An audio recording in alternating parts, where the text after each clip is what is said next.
எல்லாருக்கும் ஹாய். நான் இன்றைக்கி கருவேப்பிலை ஜூஸ் செய்ய போகிறேன். இப்போ எப்படி செய்ய நம்ம பார்க்கலாம். அதுக்கு ஒரு கைப்பிடி நான் கருவேப்பிலை எடுத்திருக்கேன்.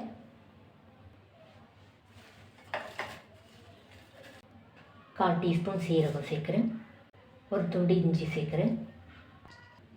கொஞ்சமாக மிளகு சேர்க்குறேன். கால் டீஸ்பூன் உப்பு சேர்க்குறேன். கொஞ்சமாக தண்ணி சேர்த்து நம்ம அரைச்சி எடுத்துக்கலாம்.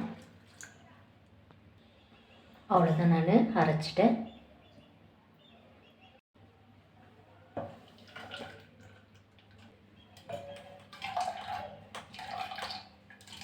இப்போ இதில் நான் தண்ணி சேர்த்துக்கிறேன். மொத்தமாகவே 2 கிளாஸ் தண்ணி தான் நான் சேர்த்துருக்கேன். 2 டீஸ்பூன் ப்ரௌன் சுகர் சேர்க்குறேன். 2 டீஸ்பூன் லைம் ஜூஸ் சேர்க்குறேன்.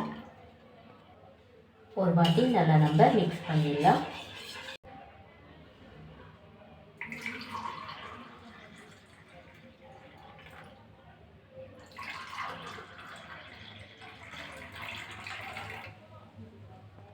அவ்வளோதான். இந்த வீடியோ உங்களுக்கு பிடிச்சா லைக் பண்ணுங்கள், கமெண்ட் பண்ணுங்கள், சப்ஸ்கிரைப் பண்ணுங்கள். தேங்க்யூ.